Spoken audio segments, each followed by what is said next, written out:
A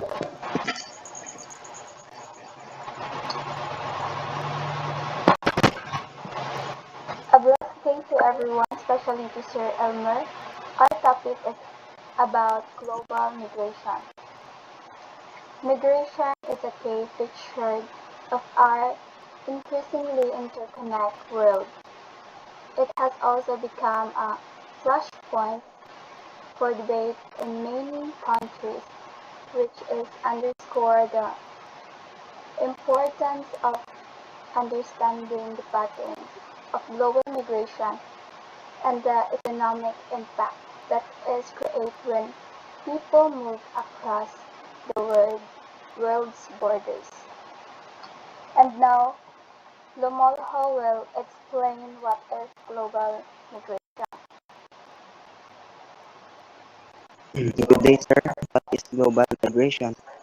Global, uh, Global migration is a situation in which people go to live in foreign countries, especially in order to find work. Refugees might be the face of migration in the media, but 90% of the world's two 247 million migrants have moved across borders voluntarily, usually for economic reasons. By contrast, the remaining 10% are refugees as asylum seekers who have fled to another country to escape conflict and persecution. And the meaning of global migration is the people who wants to live in their countries or foreign countries are called global migration. It is very rampant nowadays because most people that live in foreign countries are mostly because of work and usually for economic reason. That's all. Thank you. Okay, good evening, sir. Kadunggan ko, guys. Uh, One, top 10 regional movement with total migrant population in millions. At this moment, we are going to discuss about top 10 regional movement with total migrant population in millions. It means that what you can see are the migration of people from region to other region and its population in millions. For example, the first in line is the migration of 22.9 million people from Eastern Europe and Central Asia to the other Eastern Europe and Central Asia countries. The next is the Latin America to North America that comprises up to 22.1 million peoples. We also have the Sub-Saharan Africa vice versa for almost million migration. Eastern Europe vice versa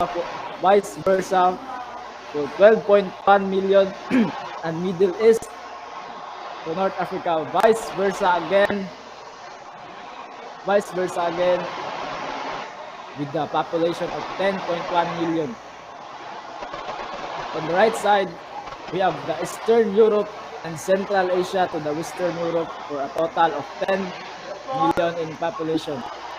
We have the Middle East and the North Africa to West Europe for 9.7 million, while 8.2 million in India towards Gulf Cooperation Council, South Asia excluding India to Gulf Cooperation Council again with a population of 7.2 million, and lastly is from the region of Eastern Europe and Central Asia to Western Europe with almost 5.8 million of population in migration. And that's all, and now let's proceed to the next slide.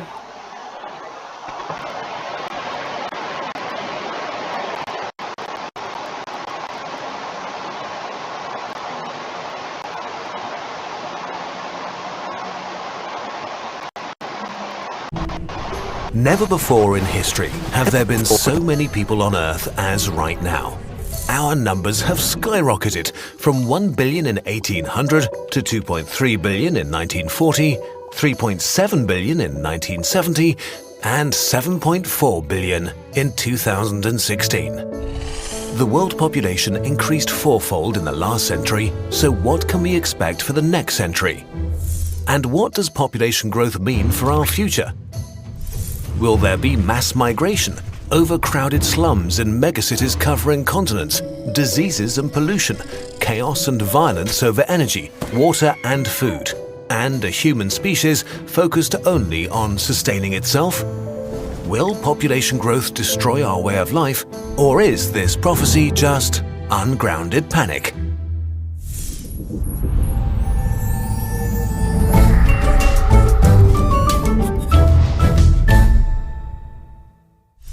In the 1960s, population growth reached an unprecedented rate, which led to apocalyptic prophecies. The poor would procreate endlessly and overrun the developed world. The legend of overpopulation was born. But it turns out high birth rates and the population explosion are not permanent features of some cultures or countries, but rather part of a four-step process the whole world is going through: the demographic transition. Most developed countries have already made the transition, while other countries are doing it right now. Let's go back to the 18th century, when the entire world, including Europe, was in the first stage of the demographic transition. By today's standards, Europe was worse off than a developing region, suffering from poor sanitation, poor diets, and poor medicine. A lot of people were born, but lots of them died just as fast, so the population hardly grew. Women had between 4 and 6 children, but only 2 of them would reach adulthood. Then the Industrial Revolution happened in the UK and brought the greatest change in human living conditions since the Agricultural Revolution. People went from being peasants to workers. Manufactured goods were mass-produced and became widely available. The sciences flourished and advanced transportation, communication and medicine. The role of women in society shifted and created the conditions for their emancipation. Slowly, this economic progress not only formed a middle class, but also raised standards of living and healthcare for the poor working population. The second transition stage started. Better food supplies, hygiene and medicine meant people stopped dying all the time, especially so at a very young age. The result was a population explosion, doubling the UK's population between 1750 and 1850. The main reason families used to have lots of children was that only a few of them were likely to survive. Now that had changed, so the third stage of the transition was set in motion, fewer babies were conceived, and population growth slowed down. Eventually, a balance emerged. Fewer people were dying and fewer children were born, so the death rate and birth rate became stable. Britain had reached the fourth stage of the demographic transition. This didn't only happen in the UK. More and more countries went through the 4 stages. First, many births and many deaths due to bad living conditions. Second, better living conditions leading to fewer deaths and a population explosion. Third, fewer deaths resulting in fewer births, and population growth came to an end.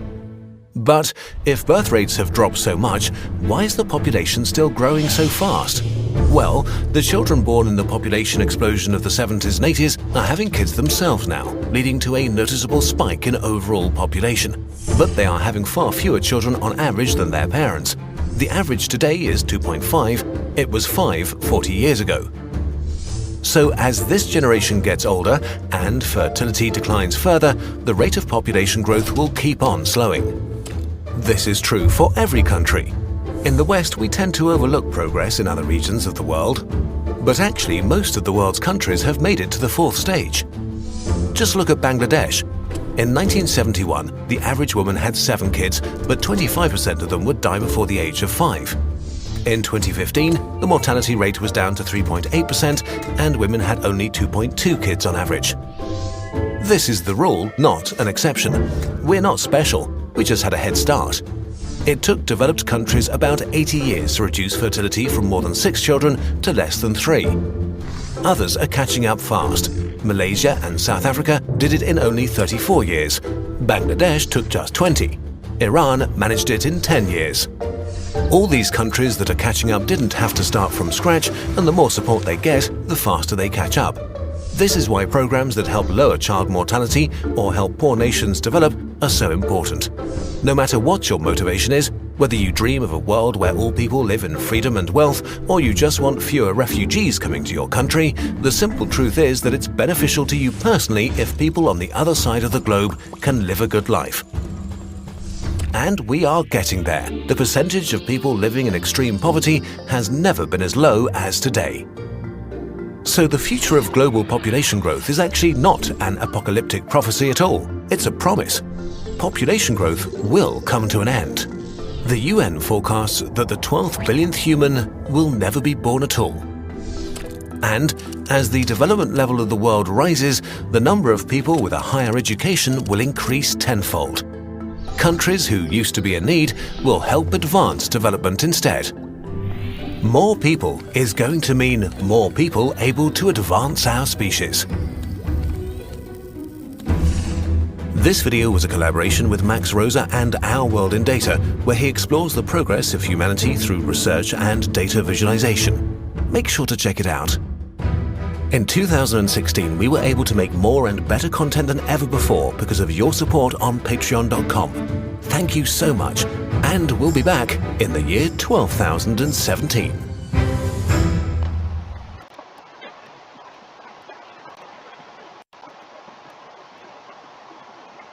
So, what is the advantages and disadvantages of global migration, or the positive or negative impact?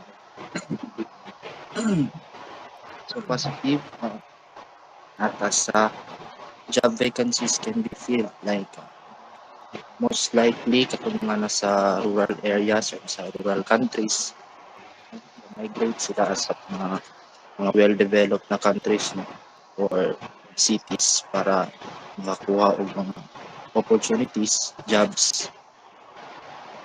Like, muna siya ang like number one reason why people are migrating. And then, so second is it creates less demand on natural resources and services such as food, water, education, and healthcare. Migration raises world GDP in particular by raising productivity.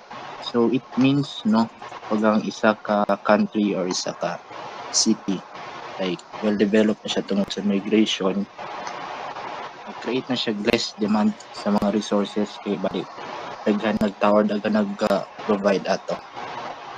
So daghan pa magklase na guys, advantages ang global migration. Ang pinakadako na impact ana diha kay ang growth sa economy, no, like daghan nang mag-migrate sa yung country, like mas fast po ng growth ng economy. And then sa disadvantages is migration to a country may increase in population because it inevitably create pressures leading to more deforestation, decreased biodiversity, and spikes in pollution and emissions, which will exacerbate climate change. So, refers to overpopulation. So, pag daghan na kayog tao, mag-occur na ang kaning over-exploitation na to, like sobrahan na kuha ang atong mga resources, like daghan na ang demand, no, nga dili na masakto mga resources sa mga tao. So, maabot na sa point na kanila ito na kayang pollution, tapos sa ato mga natural resources mag-lack na ta. And then migration specifically adds population to a country, which leads to overpopulation.